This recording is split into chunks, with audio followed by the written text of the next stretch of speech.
ভয়াবহ বন্যায় কার্যত লণ্ডভণ্ড আফগানিস্তানের উত্তরাঞ্চল। দেশটির বাঘলান প্রদেশে ভয়াবহ বন্যায় বহু প্রাণহানির ঘটনা ঘটেছে। আরও হতাহতের শঙ্কা রয়েছে। ভেঙে পড়েছে বহু ঘরবাড়ি, নষ্ট হয়ে গেছে ফসলি জমি, ঘরবাড়ি হারিয়ে দিশেহারা মানুষ।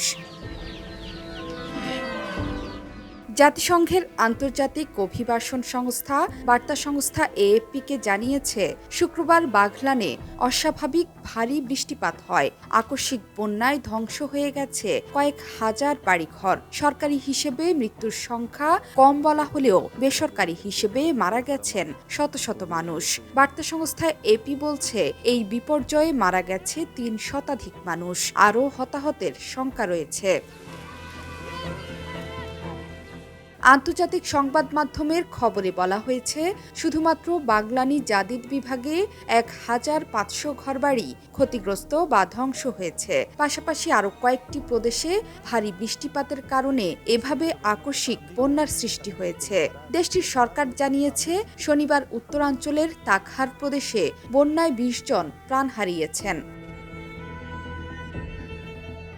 শুক্রবারের বৃষ্টিতে বাদাখশান প্রদেশ, মধ্যাঞ্চলের ঘোর প্রদেশ এবং পশ্চিমাঞ্চলের হেরাতেও বিভিন্ন অবকাঠামো ব্যাপক ক্ষতিগ্রস্ত হয়েছে। আফগানিস্তানে গত শীত মৌসুমটি শুষ্ক ছিল, ফলে সেখানে যে পরিমাণ বৃষ্টি হচ্ছে, এই বৃষ্টি মাটি শুষে নিতে পারছে না। বিশেষজ্ঞরা বলছেন, দেশটি জলবায়ু পরিবর্তনের ব্যাপক হুমকিতে ছিল। এখন হাতে নাতে মিলছে তার ফলাফল। বিজ্ঞানীদের মতে, এমন বড় প্রাকৃতিক বিপর্যয় মোকাবিলার জন্য দেশটি প্রস্তুত নয়। গত ৪ দশক আফগানিস্তানে যুদ্ধবিগ্রহ লেগেই ছিল। এই কারণে দেশটির অর্থনীতি অন্যান্য দেশের তুলনায় অনেকটাই দুর্বল। যদিও বর্তমান সময়ে তালিবান শাসনে ধীরে ধীরে ঘুরে দাঁড়াচ্ছিল দেশটি। জোহরা চৌধুরী সেতু, ৭১।